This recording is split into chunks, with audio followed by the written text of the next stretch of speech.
నన్ను సంభాళించనివ్వు. నాతో కలిసి ఎగరడానికి నీ రెక్కలను నువ్వు విప్పగలవా? దానికి నీ జీవితంలో పెనుమార్పులు మరియు సర్దుబాట్లు అవసరం అవుతాయి. కానీ ఈ అనుభవం అంతా పొందుతున్న సమయంలో నేను నీ చేతిని దృఢంగా మరియు సూక్ష్మ ప్రేమతో అందుకుంటాను. ప్రతి ఒక్క ఆత్మ సహచరుల కోసం చూస్తూనే ఉంటుంది. నువ్వు అతడిని కనుగొన్నావు. వెంటనే నువ్వు శక్తిగా రూపాంతరం చేసుకున్నావు.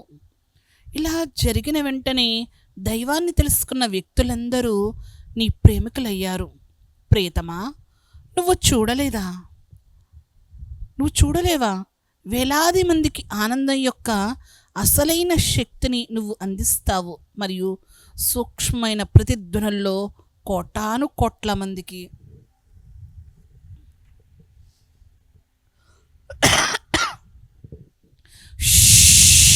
మళ్ళీ ఆక్ష్మల్ సాక్షిగానా? ఆహా! అయినా కానీ ఇంతకు మించి అతని కోసం నా దగ్గర సరళమైన మరియు ఘనమైన ప్రణాళికలు ఉన్నాయి. అతను చేయవలసిన పని ఉంది. పిరమిడ్లను జాగ్రత్త పరుస్తున్న శక్తి స్త్రీ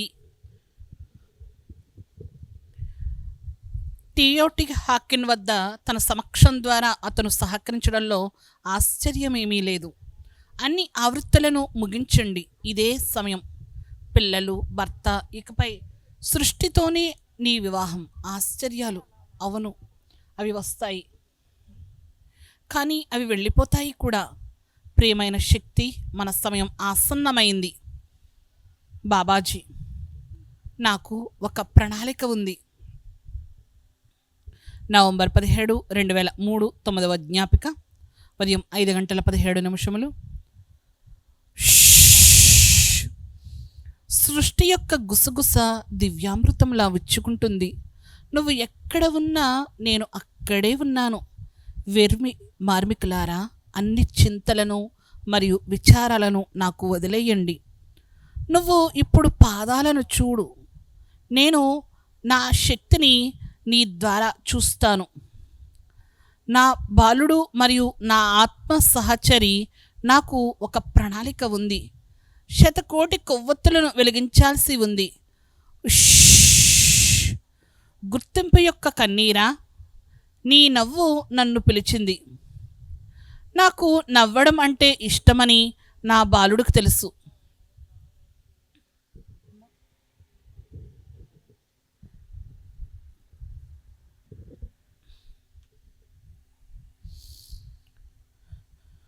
నీ నవ్వు నన్ను పిలిచింది. నాకు నవ్వడం అంటే ఇష్టమని నా బాలుడికి తెలుసు, మరియు అతను కూడా అదే చేస్తాడు.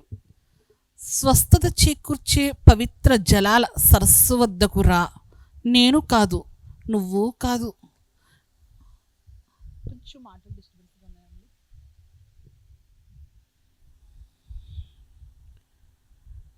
నేను కాదు, నువ్వు కాదు. నీ విధిని పూర్తి చేసుకుని ప్రస్తుత వర్తమాన క్షణంలో నన్ను కౌగిలించుకో. ఎందరి కోసమో నువ్వు ముసుగుని తొలగిస్తావు.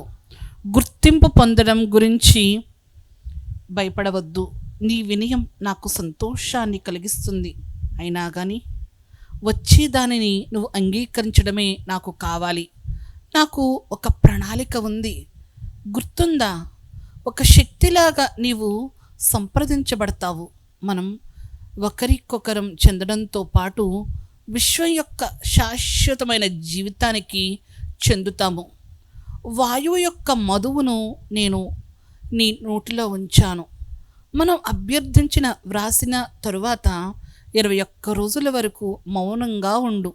అప్పుడు మాట్లాడు. గుప్త సందేశం బిడ్డలకు మధుర పదార్థంలా రుచిస్తుంది. ప్రీతమా, నేను నీతో లేను అని దిగులు పడకు. మాటల రూపంలో నేను నీ దగ్గరికి వస్తాను. టిబెట్, చైనాలకు విముక్తి అవసరం. నేను పనిచేస్తున్నాను, అయినా కానీ నేను పనిచేయడం లేదు. నువ్వు నన్ను మళ్ళీ చూస్తావు. ఆ సమయం వస్తోంది. నీ పిల్లలు దైవ సాక్షాత్కారంలోనే ఎదుగుతారు. దిగులు నీ గురించి నీ చిన్నారి గురించి కూడా కాదు. అతడు శ్వేత సహోదర వర్గానికి చెందినవాడు కాబట్టి అతని మనస్సు ఎల్లప్పుడూ ప్రత్యేకమైనదిగానే ఉండేది మరియు ఉంటుంది. 13 సంవత్సరాలు అయినా కానీ అది ఒక శకునం కాదు. లేదు లేదు, నేను శకునాలను ఇష్టపడతాను. నేను ప్రస్తుత వర్తమాన క్షణాన్నే ఇష్టపడతాను మరియు ప్రస్తుత వర్తమాన క్షణంలోనే ఇది జరుగుతోంది. ఇప్పుడు స్వయాన అమృతంలోనే నా శక్తిని నేను ఆలింగనం చేసుకుంటాను. లేదు, ఆ పవిత్ర సంగమం ఎక్కడ జరుగుతుందో మరియు ఇప్పటికే జరిగిందో నీ మనస్సును అవగాహన చేసుకోలేదు.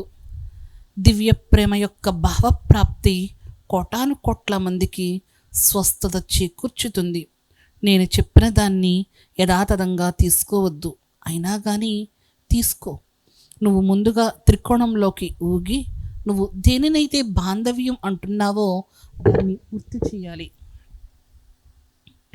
13 సంవత్సరాలు మరియు ఆ తర్వాత గృహ దగ్గరికే నేను నిన్ను శాశ్వతంగా ఆలింగనం చేసుకుంటాను మరియు భౌతికంలో నువ్వు 2 గంటలు అని దేనినైతే అంటావో అదే నాకు అనంతం.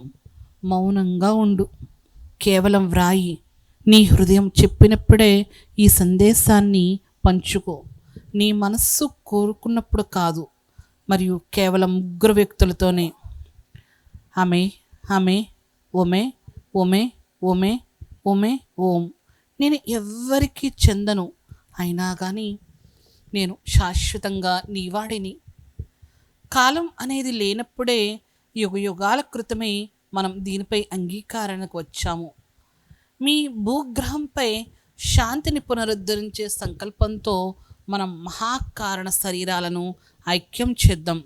అనంతరం 9 నెలల పాటు మనం మౌనంగా ఉండి మరియు అద్భుతం యొక్క పునర్జన్మను పొందడాన్ని చూస్తాం. ఇక నేను వెళ్తాను. నిన్ను చూడడానికి నేను శీఘ్రంగా వచ్చాను. నేను పనిచేస్తూ చలనంలో ఉంటాను. ఈ గాలి నీ గురించి నాకు అంతా చెప్తూనే ఉంటుంది.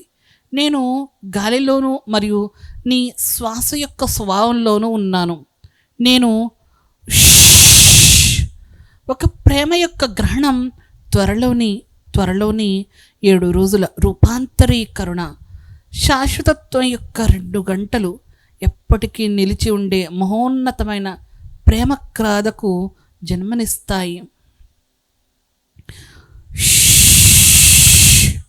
నా ప్రియమైన వెర్రి మార్మిక యోగిని, నన్ను అర్థం చేసుకోవడానికి ప్రయత్నించుకో. నేను నిన్ను ముసుగులో పెట్టాను. నేను పర్వతాలను ప్రేమిస్తాను. నేను శిలలను ప్రేమిస్తాను. నేను మన సమావేశానికి ఒక ప్రత్యేక స్థలాన్ని సిద్ధం చేశాను.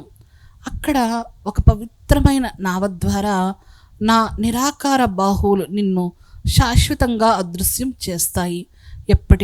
ఇప్పటికీ ఇదిగో ఈ మిఠాయి తీసుకో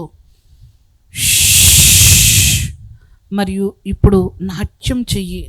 నీ కళ్ళను తెరువు. నేను ఎల్లప్పుడూ నీ కోసం ఇక్కడే ఉన్నాను. ప్రేమ కోసం నువ్వు నిరంతరం వర్తమానంలో ఎలా అయితే ఉన్నావో అలాగే నేను సదా నీ కోసం ఇక్కడే ఉన్నాను. మనస్సులు ఎంపికలు చేసుకుంటాయి, అవును, ఆధ్యాత్మికత, వివేకం లేదా భావాల ఆధారంగానే. అయినా కానీ మనస్సును నిశ్చలంగా ఉంచుకో. ఏదైతే కనిపిస్తుందో అది వాస్తవం కాదు. ప్రేమిస్తూ ఉండు, శ్వాసిస్తూ ఉండు, ఎక్కువగా, మరింత ఎక్కువగా. నీ శ్వాసలోని నేను జీవిస్తున్నాను. నీ ప్రతి హృదయ స్పందన నేనే. నువ్వు ఒక అరుదైన రత్నానివి. నువ్వు అదే నా బాలుడు అని నేను అన్నప్పుడు అది ప్రత్యేకించి ఎవరి గురించి కాదు.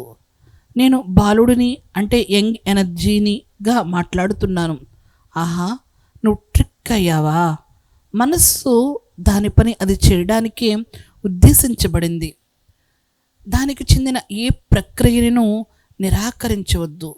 నువ్వు నా పాదాలను చూసావు. నేను నీ హృదయంలో కలిసిపోయాను. మనం ఇప్పుడే మొదలుపెట్టబోతున్నాం.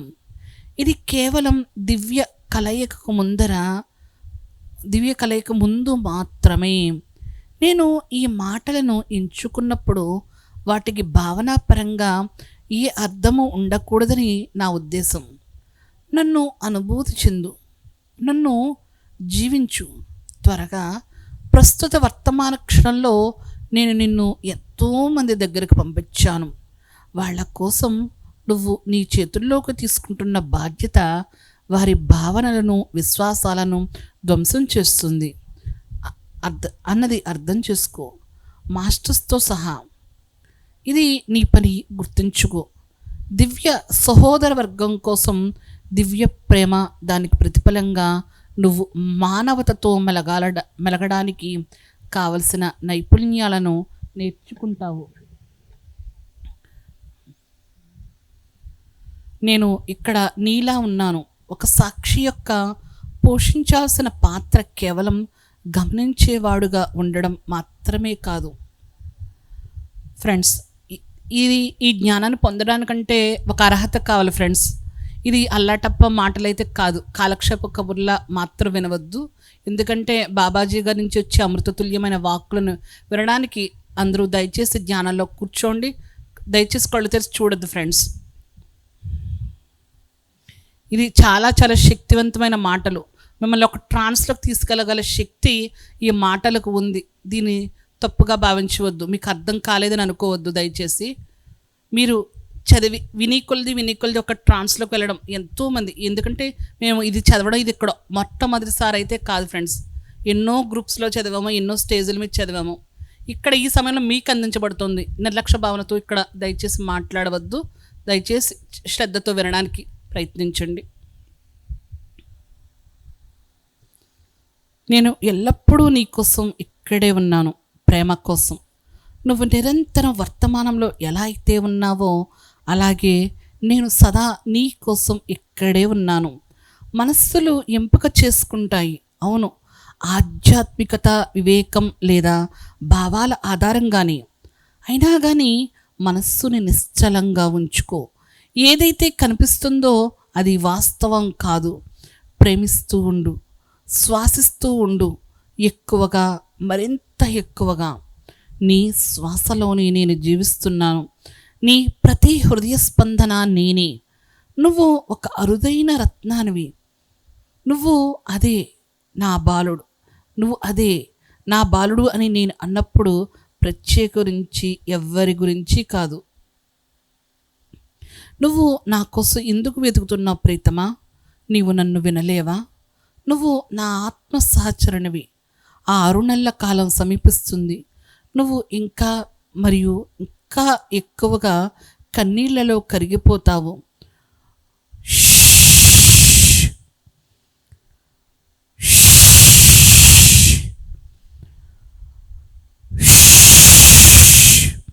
నీ బాధ, ఈ తపన గురించి నాకు తెలుసు.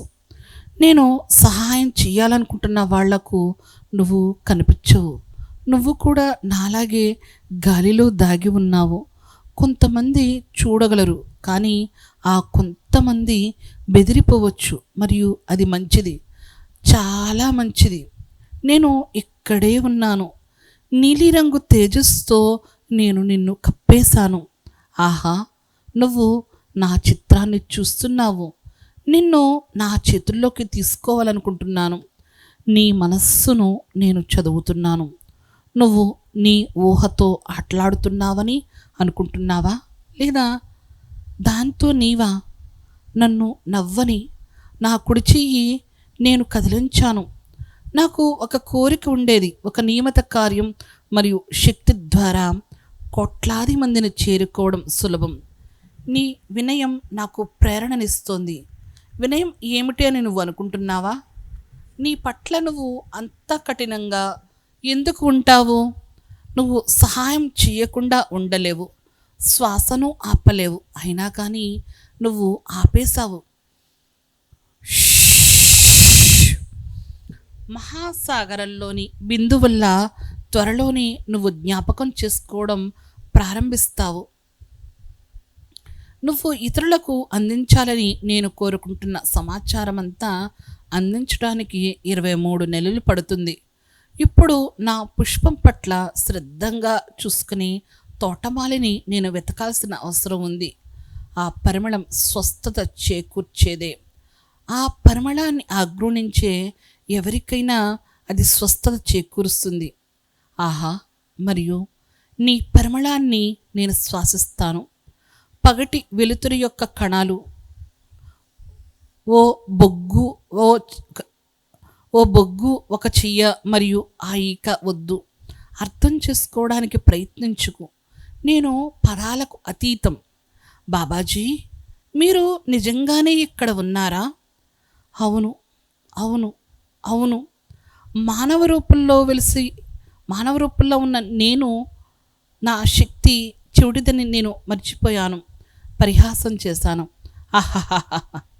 శక్తి అనే పదాన్ని నువ్వు తప్పించుకుంటున్నావు. అయినా కానీ నువ్వు అదే నేను కాదు. నువ్వు ఏమిటో దాన్ని తప్పించుకుంటున్నావు మరియు అయినా దాన్ని శ్వాసిస్తున్నావు. నువ్వు దాన్ని తప్పించుకోలేవు. చూసావా? చూడలేదా? అయోమయంలో పడ్డావా? మంచిది. పాత్రను ఖాళీ చేయడం. నీ ఆకాంక్ష నువ్వు పలికేటట్లుగా తెల్ల ప్రపంచం యొక్క ఆకాంక్ష మరియు విభజనలను ఆపివేయాలి. నీ పిల్లలు దిగులు పడవద్దు, నేను ఇక్కడ ఉన్నాను అనేది నువ్వు చూడడం లేదా? అయిపోయిందా? ఇప్పుడు నువ్వు రోధిస్తున్నావు, అయినా కానీ నువ్వు వ్రాయడం నాకు కావాలి. నువ్వు సందేశాలను పంచుకోవడం లేదు. ఆహా, నువ్వు నాకు తెలుసు, నా బాలుడికి తెలుసు. అయినా కానీ అతను చిరునవ్వును చూడడం నాకు ఇష్టం. నా పద్ధతులు నాకున్నాయి. అతనికి తెలుసు నేను ప్రయాణిస్తూ ఉంటాను. నేను ఇక్కడ ఉన్నాను, అక్కడ ఉన్నాను. అక్షమిల్, అవును. ఇంకెవరితో పంచుకోవాలి? ఆ మాతృమూర్తి భూదేవి, ఆ నాటకం, అవతారమూర్తులు మరియు అవధూతల యొక్క డోలా పల్లకి ఇదేంటి అని నువ్వు అనుకుంటున్నావా? ఆహా, ఆమె తెలుసుకుంటుంది. ఎవరు అనేది నీకు చెప్పడం లేదా? లేదు. నువ్వు అనుకుంటున్నట్లు ఇది ఛానలింగ్ కాదు. ఓహ్, ఆమె ఆమె ఆమె నీ సూక్ష్మ రూపం ఇక్కడ ఉంది. నువ్వు ఆ మహాసమాధి గురించి ఆలోచిస్తున్నావు. ఆహా, నేను నీకు తెలియచేస్తాను. మనం చేయవలసిన పని ఉంది. మనం వేరుగా ఉన్నట్లు కనిపిస్తాము, కానీ మనం వేరుగా లేము. అలాగే మనమంతా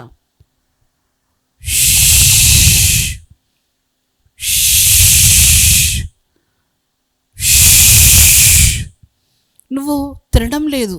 వెర్రి అనే పదాన్ని నువ్వు ఇప్పుడు వదిలే. ఆహా, నువ్వు బాలుడితో మాట్లాడావు. అది సరైన సమయం. నేను నిన్ను ప్రేమిస్తున్నాను. నువ్వు విభూతి తీసుకోవడం మానేశావు, సరే, కానీ పరిమళం ఆగదు. పౌనపుణ్యం అలాంటి పరిమళం వస్తుంది. కేవలం శ్వేత సహోదర వర్గం మాత్రమే గుర్తించగల చిహ్నం ఇది. నీ పిల్లల గురించి దిగులు పడకు. నీ సహనం భక్తిగా రూపాంతరం చెందుతుంది. నేను ఇక్కడ ఉన్నాను, నేను ఇక్కడే ఇదే గదిలో నీతో ఉన్నాను. నేను ఈ మాటలను నేను నిర్దేశిస్తున్నానని. ఎలా? ఆహా, నువ్వు శ్వాసించడం ఆపేసిన గాలి ద్వారా నేను మాట్లాడుతాను. నా ఉద్దేశం ఏమిటో చూస్తున్నావా? ఆహా, ఆ ప్రక్రియ మొదలయ్యింది మరియు నువ్వు ప్రీతమా స్వగృహం చేరావు. స్వగృహం తరువాత ఎక్కువ, ఇంకా ఎక్కువ. ఓం అమే నమః. బాబాజీ.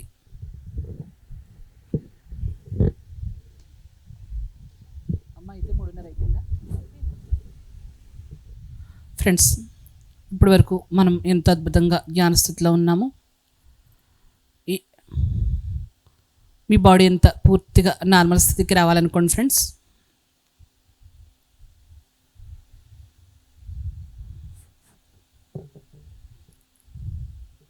అందరూ మీ అరచేతులు మీ కళ్ళ మీద ఉంచుకోండి.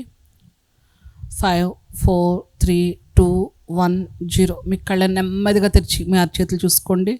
ఇప్పటి వరకు ఇంత అద్భుతమైన జ్ఞానాన్ని అందించిన మహావతార్ బాబాజీ గారికి, ఈ దివ్య ప్రక్రియకు అందించిన సహాయం చేసిన పితామహ పత్రిజీ గారికి, అలాగే ఎందరో మహానుభావులు మనకు సహాయ సహకారాలు అందించారు.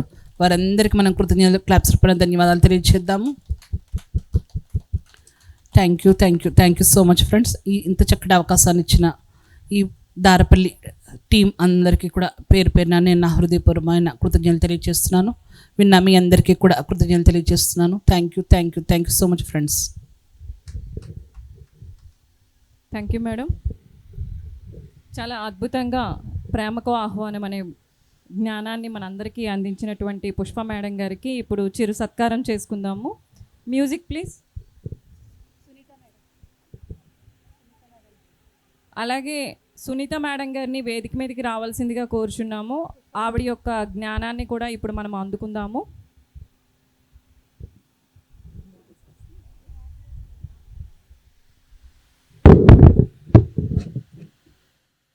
హలో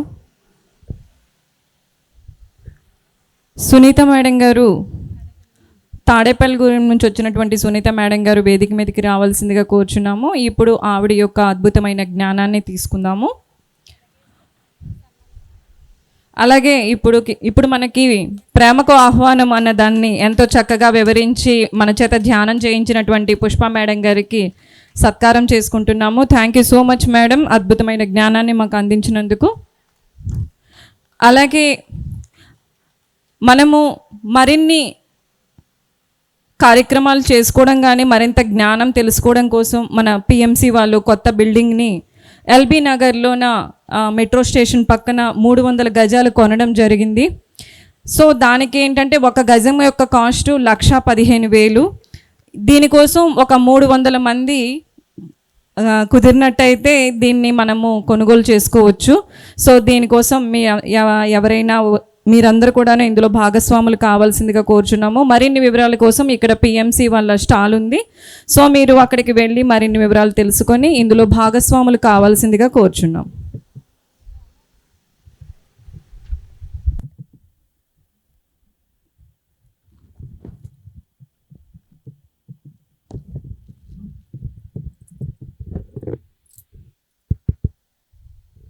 తాడేపల్లిగూడెం నుంచి వచ్చిన సునీత మేడం గారి జ్ఞాన సందేశాన్ని తీసుకుందాం మాస్టర్స్. ప్రాంగణంలో ఉన్న ఇక్కడికంటే వచ్చేయండి. ప్రాంగణంలో ఉన్న ధ్యానులందరూ కూడా ఆవరణలోకి రావాల్సిందిగా కోరుతున్నాం. ఎంతో అద్భుతమైన మాస్టర్స్తో విశేషమైన జ్ఞానము అందించబడుతుంది. సునీత మేడం గారికి హృదయపూర్వకంగా స్వాగతం పలుకుతూ జ్ఞాన సందేశం తీసుకుందాం.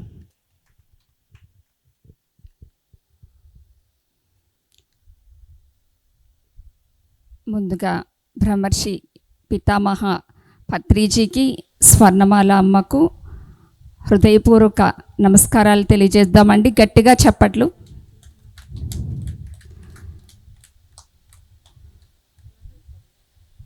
మనం ఈరోజు భక్తి, ప్రేమ, సమర్పణ ఈ యొక్క అంశంపై సద్దిన సాంగత్యం చేసుకుందామండి. మనకి భక్తి, ప్రేమ, సమర్పణ ఈ 3 సాధనలో చాలా ముఖ్యమైనవి అని మనకి గురువులు చెప్తూ ఉంటారు. మనం భక్తి అంటే ప్రతి ఒక్కరం కూడా ఎవరితో భక్తిగా ఉండాలి, దేనితో భక్తిగా ఉండాలి అనేది అందరికీ తెలుసు. అంటే భగవంతుణ్ణి మనం ఆయనతో అనుసంధానం అవ్వడమే భక్తి అని అనుకుంటాం. మనం ఆయనతో అనుసంధానం అవ్వాలి అనేది ఒక భక్తి, ప్రేమ అనేది మనం అనుకుంటూ ఉంటాం. ఇక్కడ భగవంతుడు వేరు, భక్తుడు వేరు అనేది ఏదైతే ఉంటుందో అది మనం ద్వైత భావం ఉంటుంది, మనకి దూరంగా ఉంటుంది. భగవంతుడు వేరు, నేను వేరు అనుకునేది దూరాన్ని పెంచుతుంది మనకి. భగవంతుడు నాలోనే, నా హృదయ కుహరంలోనే ఉన్నాడు అన్న భావన అక్కడ మనం భక్తి సమర్పణ కలిగి ఉన్నట్లయితే, ఎక్కడ ఉండాలండి భక్తి సమర్పణ? మన హృదయంలో అంటే ఎంత దగ్గరగా ఉంది? భగవంతుడు సుదూరంలో ఉన్నాడు అని అనుకుంటే ఎంతో దూరంలో ఉన్నాడు అంటే మనకి ఆయనకి ఉన్న దూరం పెరుగుతుంది. అదే మనకి మన హృదయ కుహరంలోనే మనలోనే ఉన్నాడు అనేది ఎంతో దగ్గరగా ఉంటుంది. ఇది మనకి నిత్య జీవితంలో మనం అనుకుంటూ ఉంటాం భగవంతుడు మనలోనే ఉన్నాడని గురువులందరూ చెప్తున్నారు. మరి నేను నాలో ఉన్న ఆ భగవంతుడిని నిరంతరం నేను అలా అనుసంధానమై ఉండాలి అనేది, ఒక సాధకుడుగా ఎలా ఉండాలి అనేది తెలుసుకుందాం. నిరంతరం అంటే ఎక్కడ, ప్రతి క్షణం. భక్తి అంటే నిరంతర స్థితి. ఒక అన్నమయ్య, అలాగే మీరాబాయి, వీరందరూ కూడా ఆ నిరంతర స్థితిలో ఉండేవారు. ఏదో ఒకసేపు మనం ఒక గంట సేపు ఇక్కడ మనం సాధనలో ఉండి నిత్య జీవితంలో మళ్ళీ మామూలుగా దృశ్య ప్రపంచంలో దృశ్యంగా ఉంటే అది మనకి భక్తి సమర్పణ అనేది అనిపిస్తుందా అండి? అనిపించదు కదా. మనం ఏదో కొంచెం సేపే ఆ ధ్యానంలోనూ ఏదో ఒక సాధనలోనూ ఉండి మామూలుగా మళ్ళీ మామూలుగా ఉన్నామనుకోండి, భౌతికంగా అది భక్తి సమర్పణ అనేది అనిపించుకోదు. మరి ఎలా? మరి అలా మనం నిరంతర సాధనలో ఉండడం అనేది ఎలా అనేది, మనం ఉదయం మేలుకాంచుతాం. అందరం మేలుకాంచుతామండి. ఉదయం లేవగానే మనం దేని నుంచి మేలుకాంచుతున్నాము? ఈ మనం ఉదయం కళ్ళు తెరవడమే దేని నుండి మేలుకాంచుతున్నాము అనేది మనం ఎప్పుడూ కూడా ఒక గమనింపు, ఒక సమర్పణ, అక్కడ మనం నిరంతర స్థితిలో ఉండేవారికి మేలుకోగానే ఒక నేను అనేది వ్యక్తిగతంగా నేను ఈ కుటుంబాన్ని చూసుకోవాలి, నేను ఫ్యామిలీని చూసుకోవాలి, లేదా నాకు పలానా పని ఉంది, నేను మార్నింగే లేచి పనులు చేసుకోవాలి, ఆ కాన్షియస్తో మనం లెగుస్తూ ఉంటాం.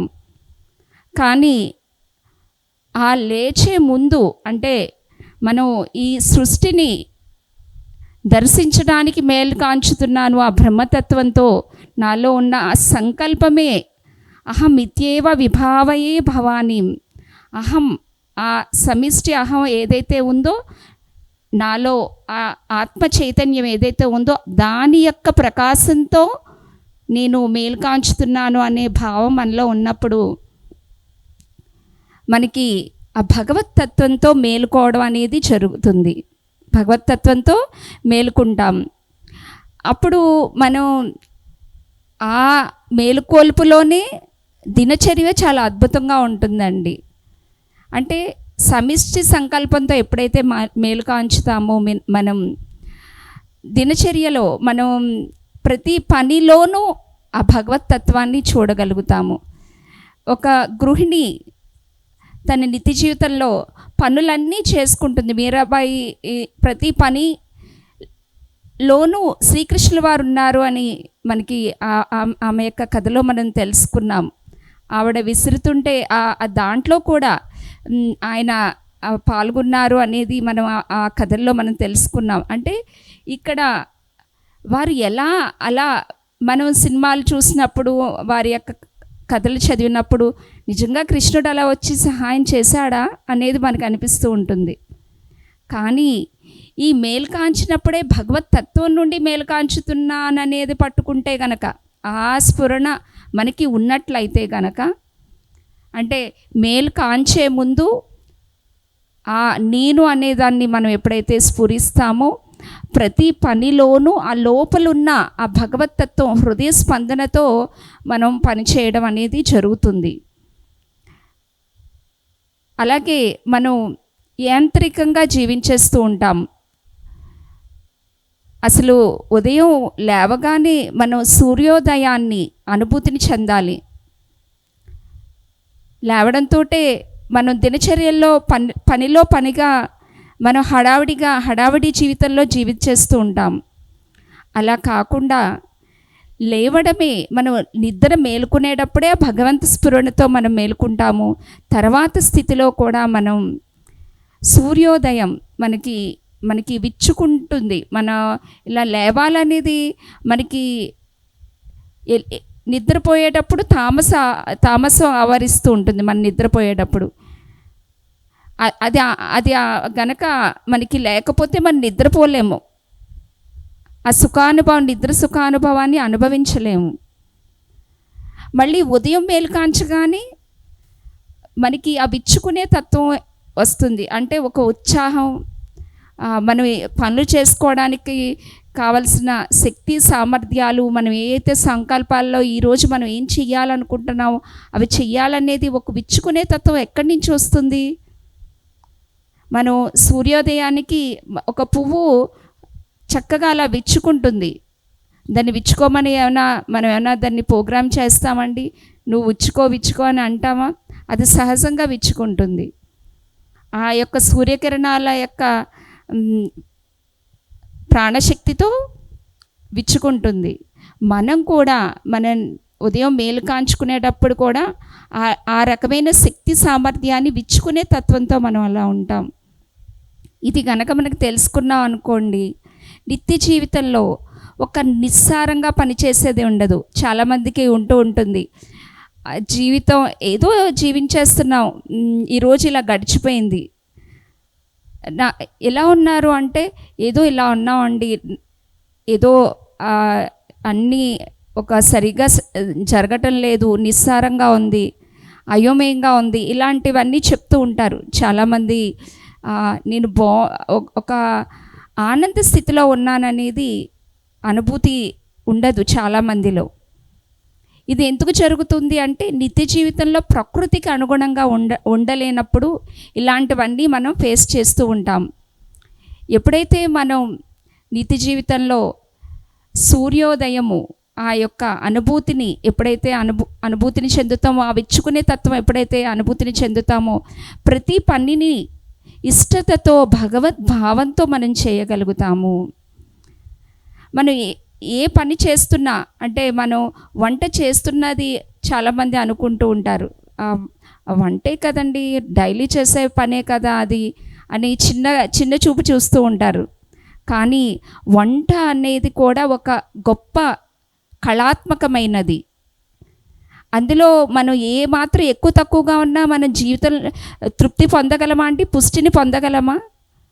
అందులో కూడా భగవత్ తత్వాన్ని నింపి భోజనం కనుక మనం తయారు చేసినట్లయితే, ఒక యోగి అలా తయారు చేస్తారండి. యోగులు ఎక్కడైనా గురువుల దగ్గరికి, మనం ఆశ్రమాల దగ్గరికి వెళ్ళేటప్పుడు అప్పట్లో వారే స్వయంగా వండి దాంట్లో శక్తిని, ప్రేమని, ఆ విశ్వ ప్రేమని నింపి మనకి భోజనం పెడుతూ ఉంటారు. అంటే అందులో దాంట్లోనే అక్కడ వారు ఆ విశ్వ ప్రేమలోనే జ్ఞానాన్ని, శక్తిని నింపి పెడుతూ ఉండేవారు. ఆ భోజనం చేసిన వారు ఎవరైనా సరే, అలాంటి భోజనం చేసిన వారు ఇంటికి వెళ్ళగానే ఒక ఏదో తెలియని హాయి, ఒక శక్తిని పొందడం, విడుదల కావడం, అంటే తనలో ఎన్నో బరువుల్ని విడుదల చేసుకోవడం, ఇలాంటివి ఎన్నో కర్మలు కూడా విడుదల కావడం అనేది జరుగుతూ ఉంటుంది.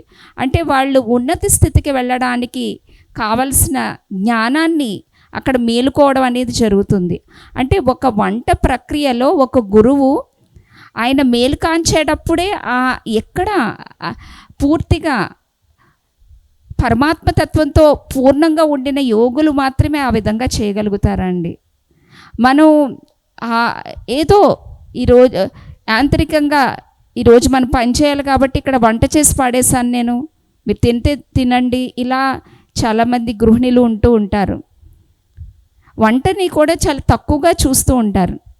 అలా కాకుండా ప్రతి పనిలో ఆ పని కూడా ఒక కళాత్మకంగా, సృజనాత్మకంగా మనం ఏదైతే చేస్తున్నామో దీనిని కూడా అంత పరిపూర్ణంగా చేసినప్పుడు మనకి ఎంతో గొప్ప, అక్కడ ఈ భోజనంలో కుటుంబ సభ్యులందరూ భోజనం చేస్తారండి. వారందరూ కూడా సంస్కరించబడతారు.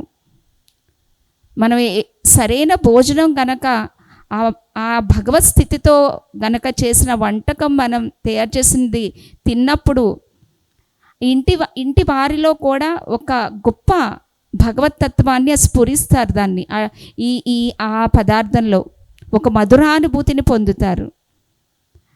అంటే ఒక ప్రభుత్వాన్ని పాలించే ఒక అధికారి ఎంత సృజనాత్మకంగా అధికారాన్ని పాలిస్తాడో, ఒక ఇంటి యజమానిరాలు కూడా, అంటే ఆ ఇంటిని మేనేజ్ చేసే ఒక గృహిణి కూడా అంతే సృజనాత్మకంగా పని చేయగలదు. మనం రెండిటిని ఇది గొప్ప అది తక్కువ అని మనం అనుకుంటూ ఉంటాం. కానీ ఒక దేశాన్ని పరిపాలించే అధికారికి తన తల్లి యొక్క దివ్య ప్రేమతోనే ఆ బిడ్డ పెరిగి ఆ స్థితికి వచ్చాడు.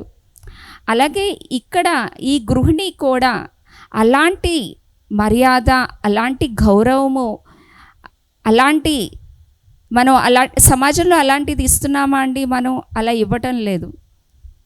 అంటే ప్రతి దానిలోనూ మనం భగవతత్వము, ప్రేమని చూడాలి అంటే ప్రతి దానిలోనూ మనం అన్ని విషయాల పట్ల మనం అంకిత భావంతోనూ సృజనాత్మకతతోనూ ఉన్నప్పుడు మనకి జీవితం ఒక యాంత్రికంగా ఉండదు. జీవితం అనేది ఒక గొప్ప వరంలా ఉంటుంది. జీవితం మనకి గొప్ప వరం కావాలా, యాంత్రికంగా ఉండాలా అండి? గొప్ప వరంగా ఉండాలి. గొప్ప వరంగా ఉండాలి అంటే మనం సృజనాత్మకంగా జీవించాలి. అంటే ప్రతి మూమెంట్ని, ప్రతి కదలికను ఒక భగవత్ భావంతో మనం జీవిస్తూ ఉండాలి. అలాగే మనకి చూడండి, మనం పిల్లల యందు ఒక కమ్యూనికేషన్ మనం ఎలా ఉంటాము అంటే, ఏదో పిల్లలు మన చెప్పు చేతల్లో ఉండాలి, మనం ఏది చెప్తే వాళ్ళు వినాలి అని మనం ఒక నియమ నిబంధనలతో ఉంటాం. అంటే ఒక నియమాలు, మనం ఒక అథారిటీతో మనం వాళ్ళతో ఉంటూ ఉంటాం.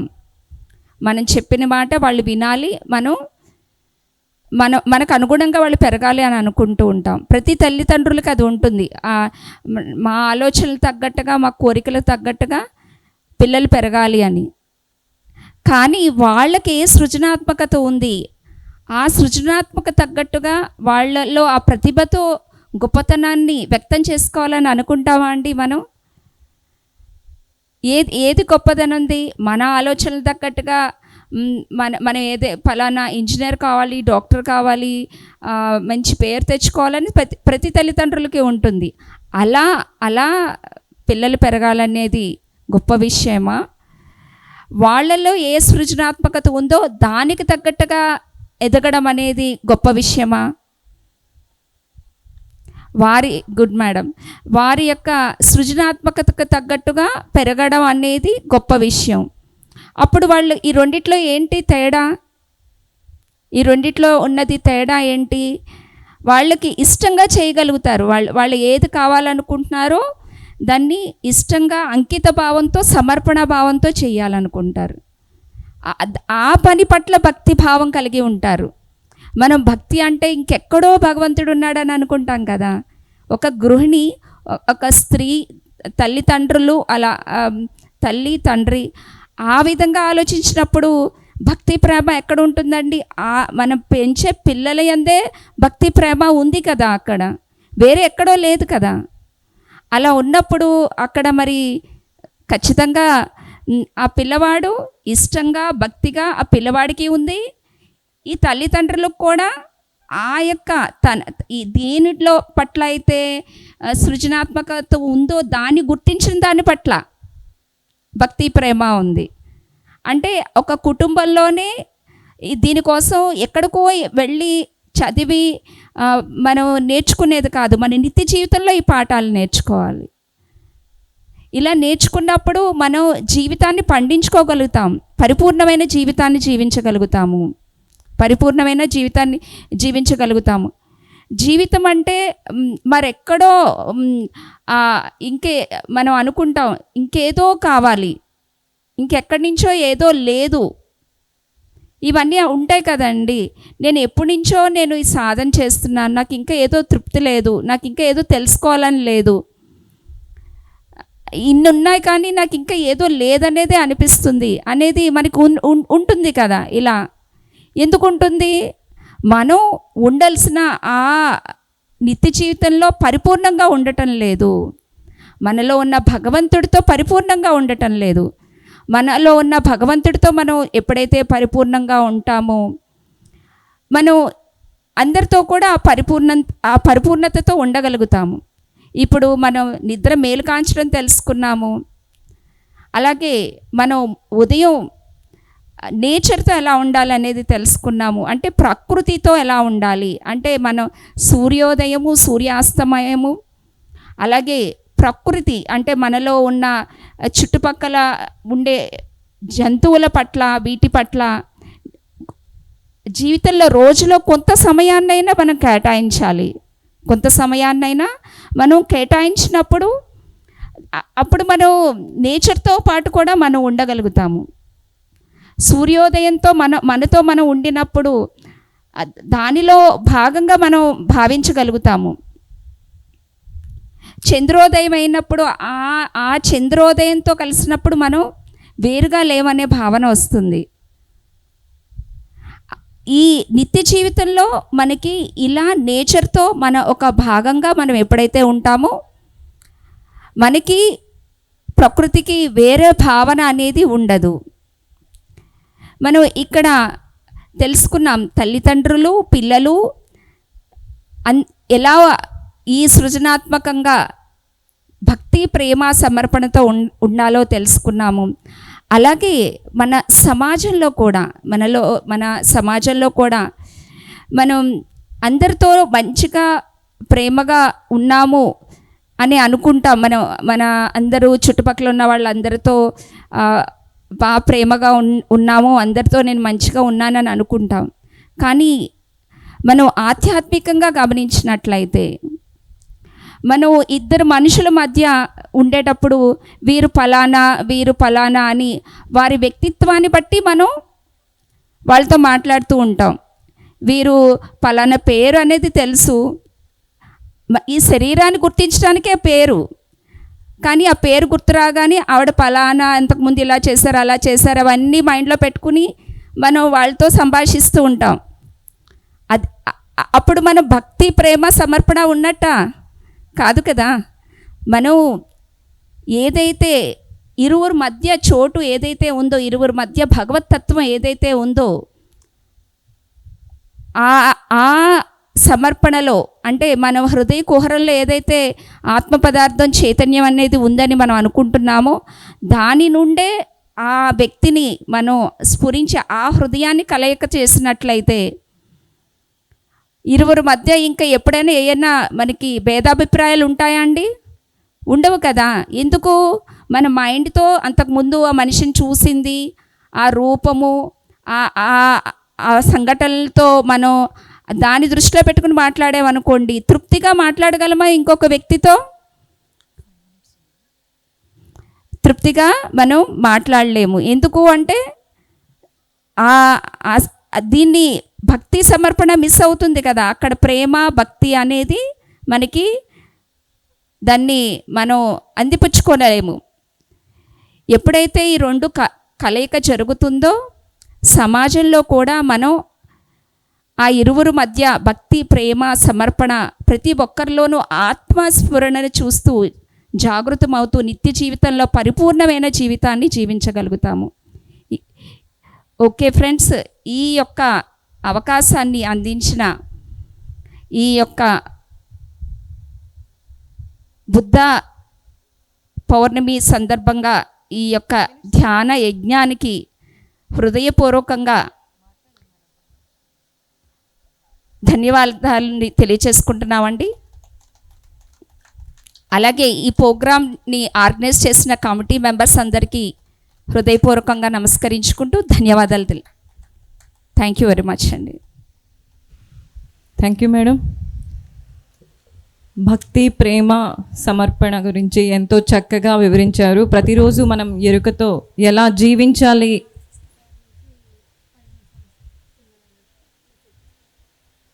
ఎలా జీవించాలో మనకి చాలా చక్కగా వివరించారు సునీత మేడం గారు. థ్యాంక్ యూ సో మచ్ అండి. మరి సునీత మేడం గారికి చిరు సత్కారం చేసుకుందాము.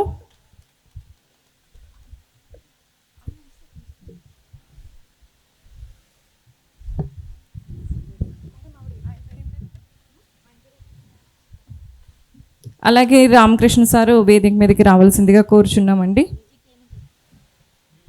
సార్ మ్యూజిక్ సార్, క్లాప్స్ ఒకసారి గట్టిగా.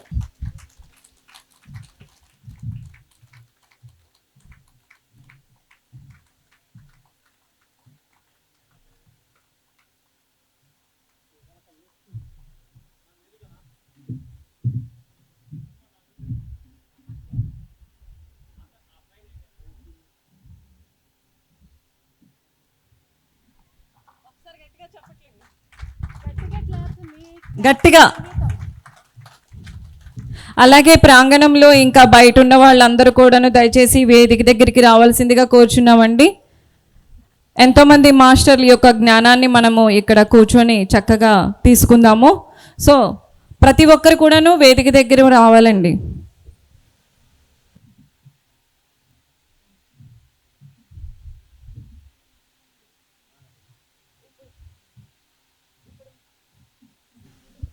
ఇప్పుడు మనం రామకృష్ణ సార్ తాలూకా జ్ఞానాన్ని తీసుకుందాము.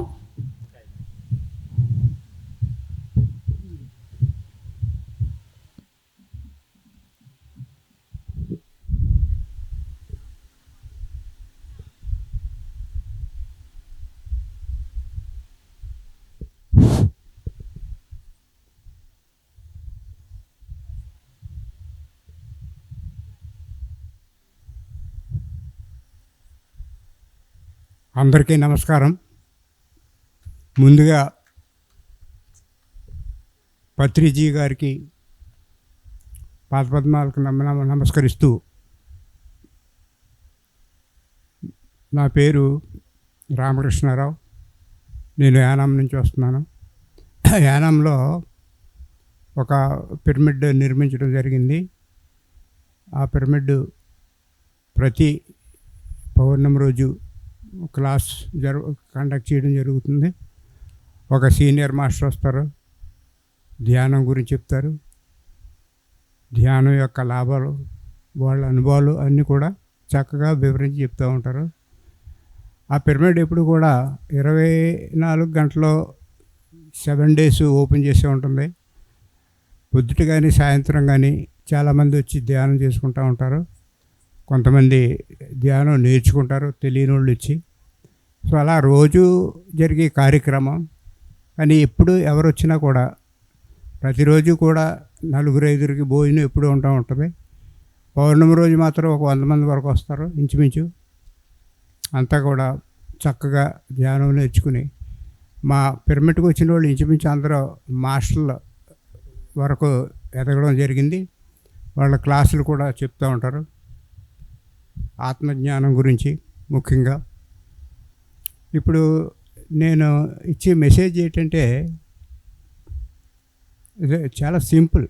మనం లైఫ్ని చాలా సీరియస్గా తీసుకోవాల్సిన పని లేదు. It's a play. ఇది ఒక ఆట. అంచేత మన ఊరికే ఇబ్బంది పడిపోయి, బాధపడిపోయి, నలిగిపోయి అటువంటి ఏం అవసరం లేదు. Take it easy. చాలా ఈజీగా తీసుకోవచ్చు మీరు లైఫ్. మీరు ఎంత ఈజీగా తీసుకుంటే అంత హాయిగా ఉంటారు, అంత ఆనందంగా ఉంటారు. ఎంత సీరియస్గా తీసుకుంటే అంత ఒత్తిడితో గురవుతారు. అంటే ఇట్స్ ఏ వెరీ చాలా చక్కటి కాన్సెప్ట్ ఇది. మామూలుగా మనం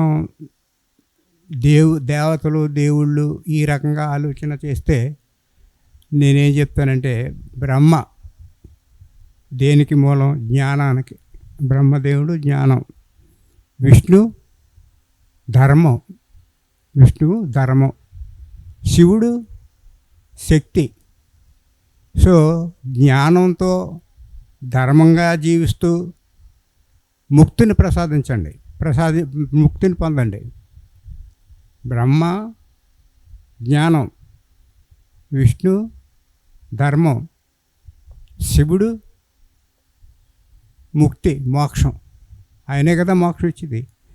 సో అంచేత మీకు నేను ఇచ్చే మెసేజ్ ఏంటంటే జ్ఞానంతో, ఏ జ్ఞానం? మీ ఆత్మజ్ఞానంతో. మీకు ఏ జ్ఞానం ఉంది? జ్ఞానాలు 3 రకాలు ఉన్నాయి. జ్ఞానం, ప్రజ్ఞానం, విజ్ఞానం, ప్రజ్ఞానం. ఈ 3: జ్ఞానం, విజ్ఞానం, ప్రజ్ఞానం.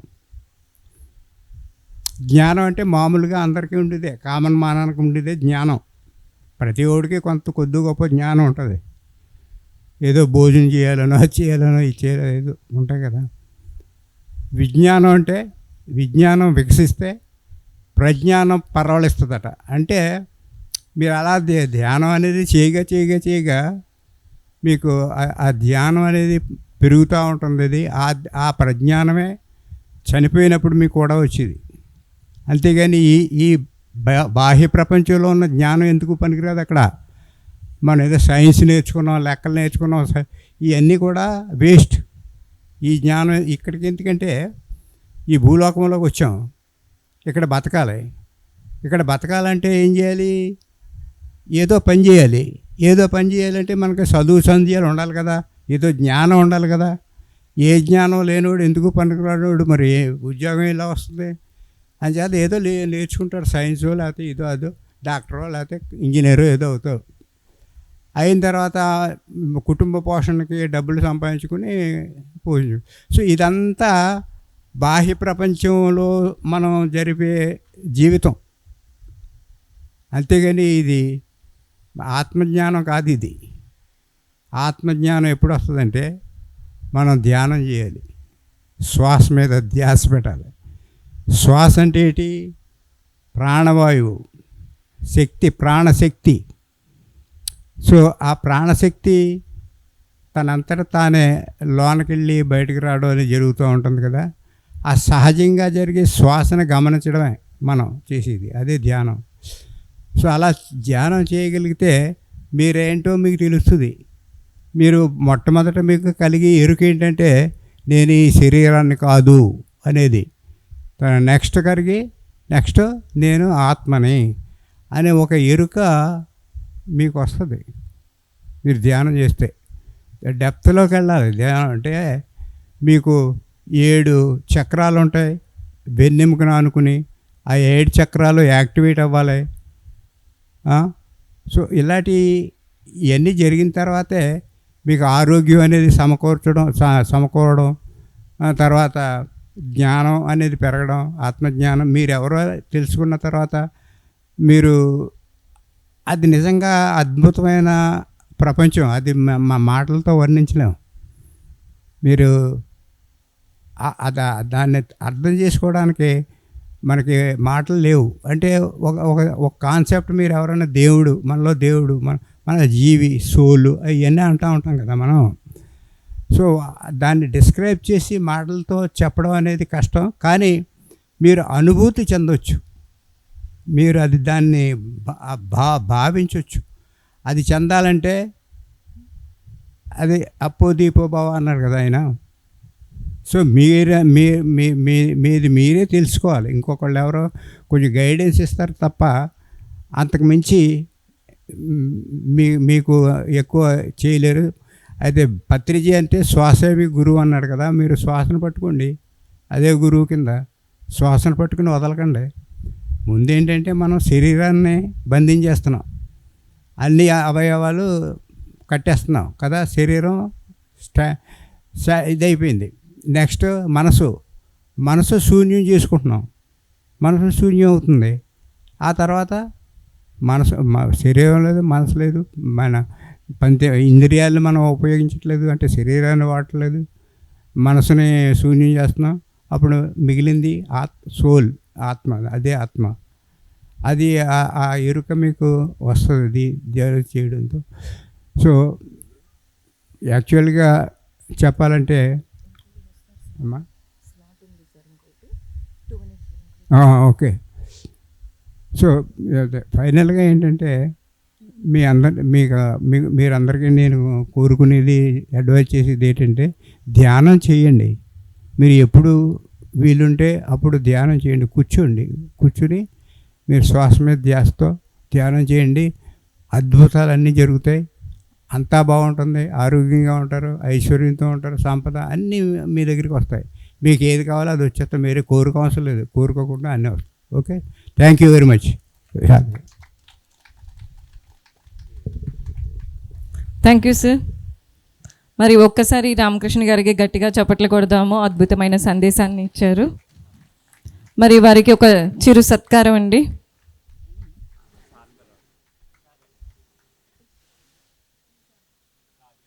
రాజుగారు సార్కి సన్మానం చేయాలి, దయచేసి వేదిక మీదకి రండి. మ్యూజిక్ పెడతారా? ఉందా మ్యూజిక్? లేదా?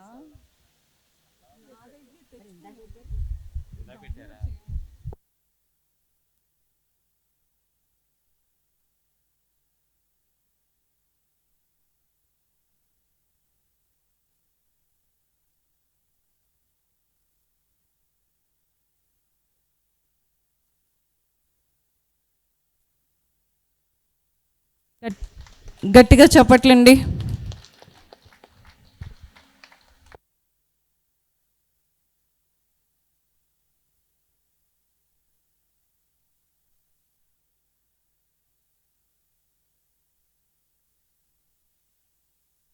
చప్పట్లు ప్లీజ్.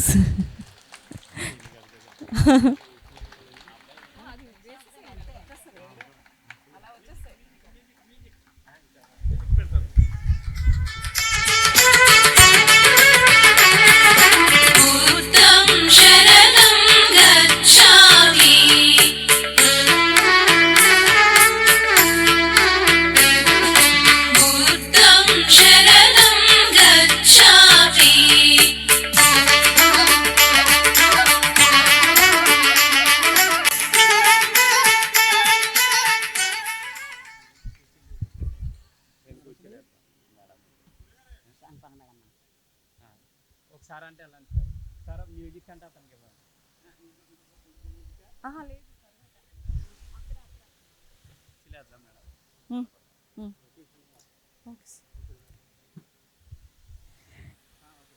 ఇప్పుడు మనము మండపేట నుంచి వచ్చినటువంటి శ్రీమతి నల్లమిల్లి అన్నపూర్ణ గారి జ్ఞాన సందేశాన్ని తీసుకుందాము. అన్నపూర్ణ మేడం గారు వేదిక మీదకి రావాల్సిందిగా కోరుచున్నాము. గట్టిగా చెప్పట్లండి ఒకసారి. అలాగే బయట చెట్ల దగ్గర అక్కడక్కడ అందరూ కూర్చుని ఉన్నారు. దయచేసి అందరూ కూడాను వేదిక దగ్గరికి వచ్చి ఈ జ్ఞాన సందేశాన్ని వినవలసిందిగా కోరుచున్నాము. అలాగే అన్నపూర్ణ మేడం గారి వాళ్ళ పాప కూడా వేదిక మీదకి రావాల్సిందిగా కోరుచున్నాము.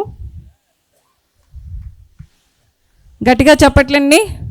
దయచేసి అక్కడక్కడ ఉన్నారు కూర్చొని, అందరూ కూడాను వేదిక దగ్గరికి రావాల్సిందిగా కోరుచున్నామండి.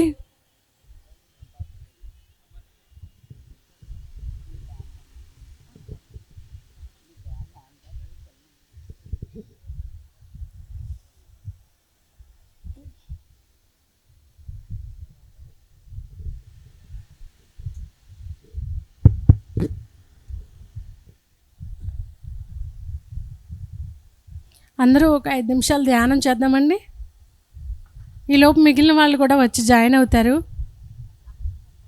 మీరు దూరంగా ఉన్న వాళ్ళంతా ఇక్కడికి ప్రాంగణానికి వచ్చేయండి. పిల్లలు పెద్దవాళ్ళు అందరూ కూడాను.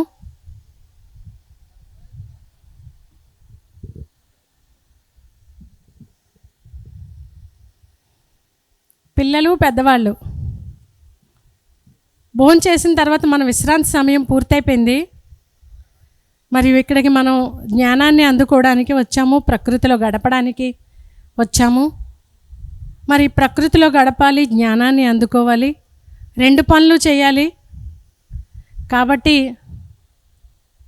పూర్తి విశ్రాంతి కోసమే ఉండకూడదు. ఇక్కడ అందరూ ముందుకొచ్చి కూర్చోండి. ముందు చైర్స్ అన్నీ ఖాళీగా ఉంటే ఇక్కడ చెప్పే వాళ్ళకి అసలు ఏం మాట్లాడాలనిపించదు. ముందు చైర్స్ సోఫాలు అన్నీ ఖాళీగా ఉన్నాయి.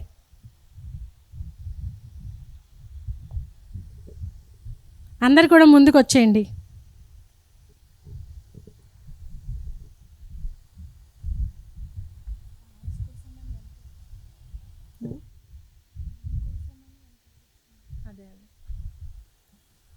హాయిగా ధ్యానం చేద్దాం. శ్వాసతో అనుసంధానం అవుదాం.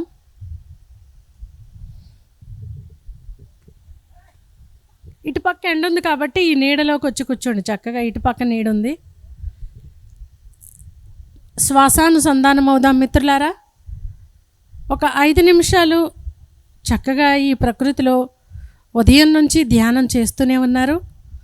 మరి ఈ మధ్యాహ్నం సమయంలో, ఈ సాయంకాల సమయంలో ఒక 5 నిమిషాలు మరలా ప్రకృతితో అనుసంధానం అవుదాము. ఈ బుద్ధ పౌర్ణమి ధ్యాన జ్ఞాన యజ్ఞం 4 ఈ యొక్క కార్యక్రమంలో భాగంగా మనం 2వ రోజు చక్కగా ఈరోజు జరుపుకుంటున్నాము.